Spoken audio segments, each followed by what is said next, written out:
ಹೊಸ ವರ್ಷ ಬರ್ತಿದ್ದ ಹಾಗೆ ಎಲ್ಲರೂ ಹೊಸ ಹೊಸ ಯೋಚನೆಗಳನ್ನ ರೂಪಿಸ್ತಾ ಇರ್ತಾರೆ. ಅದೇ ರೀತಿ ವೃಶ್ಚಿಕ ರಾಶಿಯವರು ಯಾವ ರೀತಿ ಯೋಜನೆಗಳನ್ನ ಕೈಗೊಂಡ್ರೆ ಅವರಿಗೆ ಉತ್ತಮ ಫಲ ಸಿಗಲಿದೆ, ಹಾಗೆ ಅಶುಭ ಫಲಗಳ ಬಗ್ಗೆ ತಿಳಿಸಿಕೊಡಿ ಗುರುಜಿ. ವೃಶ್ಚಿಕ ರಾಶಿ ವೃಶ್ಚಿಕ ರಾಶಿ ಬಂದು ರಂಧ್ರ ರಾಶಿ. ಅಂದರೆ ನಾವು ಕಾಲಪುರುಷನ ಪ್ರಕಾರ ಅದು 8ನೇ ರಾಶಿ ಅಂತ ಹೇಳ್ತೀವಿ. ವೃಶ್ಚಿಕ ರಾಶಿಯಲ್ಲಿ ಜನನಾಗಿರೋರಿಗೆ ಏನು ಗೊತ್ತಾ, ಸ್ವಲ್ಪ ಫ್ರೆಂಡ್ ಸರ್ಕಲ್ ಜಾಸ್ತಿ ಆಗ್ತಾರೆ. ಹ್ಮ್ ಈ ವರ್ಷನೂ ಸಹ ಸ್ವಲ್ಪ ಫ್ರೆಂಡ್ ಸರ್ಕಲ್ ಅವರು ವರ್ಷ ವರ್ಷ ಬೆಳೆಸ್ಕೊಂಡೇ ಹೋಗ್ತಾರೆ. ಸ್ವಲ್ಪ ಸ್ನೇಹಿತರು ಹೆಚ್ಚಾಗಿರ್ತಾರೆ. ಅದರೊಟ್ಟಿಗೆ ಏನಾಗುತ್ತೆ ಅಂದರೆ, ಚತುರ್ಥದಲ್ಲಿ ರಾಹುವಿನ ಸಂಚಾರವಾಗುತ್ತೆ. ನಾನು ಮಾರ್ಚ್ ಏಪ್ರಿಲ್ ಮೇ ಈ 3 ತಿಂಗಳಲ್ಲಿ ಸಾಕಷ್ಟು ವ್ಯತ್ಯಾಸಗಳು ನಡೆಯುವಂಥದ್ದು. ಸರ್ವೇ ಸಾಮಾನ್ಯವಾಗಿ ಸಾಕಷ್ಟು ವ್ಯತ್ಯಾಸಗಳು ನಡೆಯುವಂಥದ್ದು ಮಾರ್ಚ್ ಏಪ್ರಿಲ್ ಮೇ. ಗ್ರಹಗಳ ಸಂಚಾರವೂ ಸಹ ಅದೇ ಸಂದರ್ಭದಲ್ಲಿ ಆಗುವಂಥದ್ದು. ಪ್ರಕೃತಿಯಲ್ಲಾಗಿರ್ಬೋದು, ಎಲ್ಲ ವಿಚಾರದಲ್ಲೂ ಆ ಒಂದು 3 ತಿಂಗಳು ಸ್ವಲ್ಪ ವ್ಯತ್ಯಾಸ ಆಗುವಂಥದ್ದು.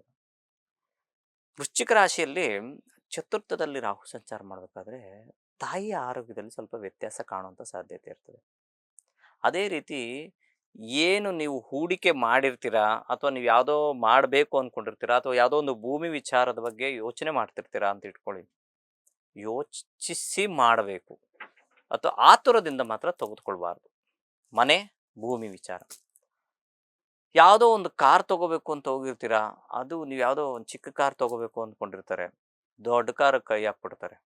ಅಂದರೆ ದೊಡ್ಡ ವಿಚಾರ, ಬರೀ ಕಾರ್ ಅಂತ ನಾನು ಯಾಕೆ ವಿಚಾರದು, ಸಾಧಾರಣ ಸರ್ವೇ ಸಾಮಾನ್ಯವಾಗಿ ಅವ್ರ ಗುಣ ಹೆಂಗಿರುತ್ತೆ ಅಂತ.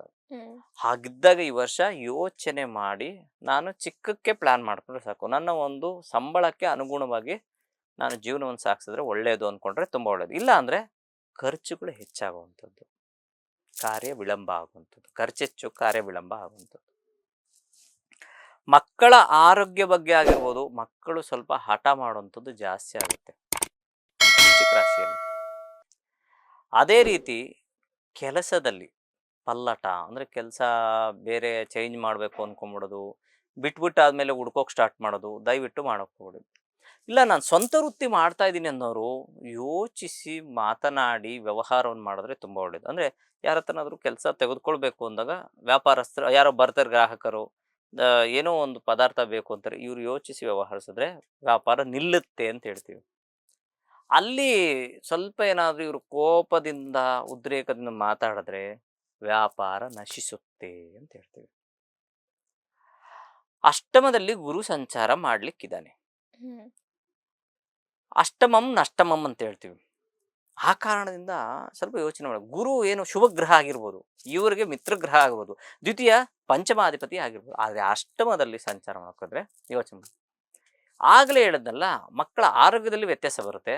ಅದೇ ರೀತಿ ಒಳ್ಳೆ ವಿದ್ಯಾವಂತ ಮಕ್ಕಳಿದ್ರೆ ಫಾರಿನ್ ಯೋಗ ಸಹ ಉಂಟು.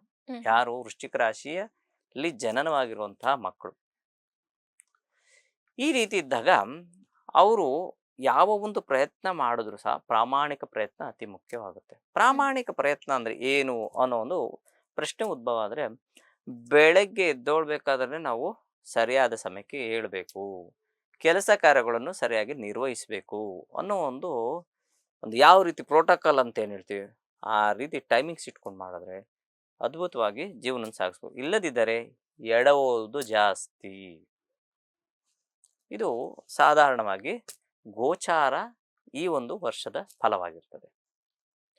ಇನ್ನು ಗುರುಜಿ, ಯಾವ ದೇವರ ಮೊರೆ ಹೋದ್ರೆ ಇವರಿಗೆ ಶುಭ ಫಲಗಳು ಹೆಚ್ಚಾಗುತ್ತವೆ ಅಂತ? ಗುರುವಿನ ಆರಾಧನೆ ಅತಿ ಮುಖ್ಯವಾಗುತ್ತೆ. ಸುಬ್ರಹ್ಮಣ್ಯನ ಆರಾಧನೆ ಒಟ್ಟಿಗೆ ಗುರುವಿನ ಆರಾಧನೆ ಮಾಡ್ಕೊಂಡು ಹೋದ್ರೆ ತುಂಬಾ ಒಳ್ಳೇದು. ಗುರು ರಾಯರಾಗಿರ್ಬೋದು, ದತ್ತಾತ್ರೇಯರಾಗಿರ್ಬೋದು, ಸಾಯಿಬಾಬಾ ಆಗಿರ್ಬೋದು, ನಿಮ್ಗೆ ಮುಖ್ಯ ದೇವರ ಗುರುಗಳು ಇಂಥವ್ರು ಯಾರೋ ಒಬ್ರು ಪವಾಡ ಪುರುಷರು ಅಂದ್ಕೊಂಡು ಇರ್ತೀರಾ, ಅಂಥವ್ರಾಗಿರ್ಬೋದು.